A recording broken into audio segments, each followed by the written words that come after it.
Šiandien neatsitiktinai apsidėliojau šitais gražiais rankšluostėliais, papasakosiu tiek apie šitus rankšluostėlius, tiek apie Japonijos istoriją ir kultūrą. Jūs matomai jau teko susidurti, kad Japonija visa yra apipinta tradicijomis ir jas labai puoselėja, tai labai sektinas pavyzdys. Taigi, mes žinome, kas yra arbatos gėrimo ceremonija, esame visi ragavę jų jautienos kobe, bet nieko negirdėjome apie imabarį. Imabarį tai yra tokia pati yra tradicijų ir kultūros samplaika rankšluosčių gamyboje. Iš kur kilo žodis imabari? Imabari tai yra miestas.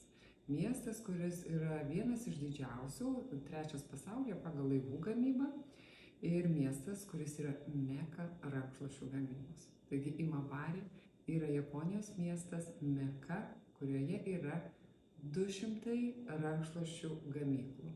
Kuo ypatingi? Visų pirma, ten yra labai dėkingos sąlygos medvilnei augti. Ir yra labai daug šaltinių, upių, ir būtent šaltinio vanduo naudojamas medvilnės apdorojimui. Taigi žinome visos šeimininkės, jeigu mes gaminame ar agurkus, ar gamintojai gamina alų, vyną, yra vienas iš svarbiausių ingredientų vanduo. Taigi, Imabari mieste naudojamas šaltinio vanduo medvilnei gaminti. Kodėl jie skiriasi ir kodėl juos taip pamilo? Dėl jų nepaprasto purumo. Ir aš jį pavadinčiau tiesiog, žinot, ne rankšluosčiu, o toksai medvilnės debesėlis, kurį norisi liesti.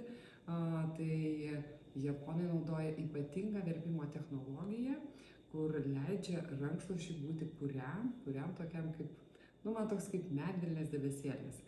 Tai va, bet taip pat išvystyta ir yra kultūra, Japonijoje yra kaip Prancūzijos someljė kursai, tai Japonijoje taip pat yra analogiškas kaip someljė kursas, 5 sekundžių taisyklė, ką reiškia yra geras kokybiškas rankšluostis.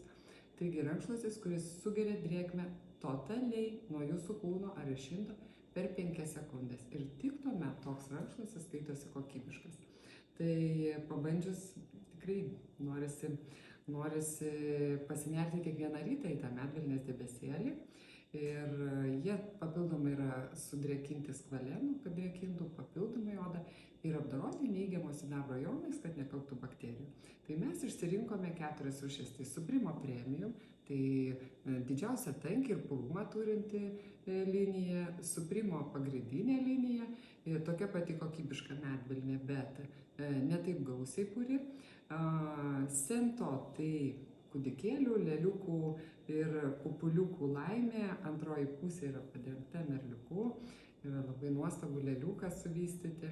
Ir aišku, tiek vyrų pamėgta, tiek ir moterų pamėgta Imperial Blue.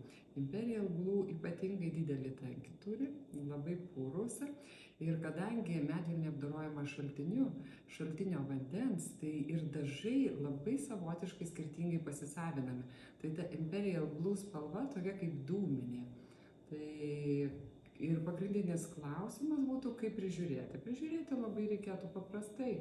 Tai kaip švelniuosius audinius, švelniųjų audinių skabimo principų.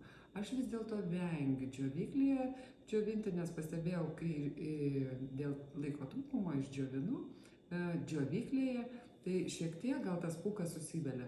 Tai būtų gerai džiovinti natūraliai. Tai labai kviečiu pasinerti į medvilnės debesėlį.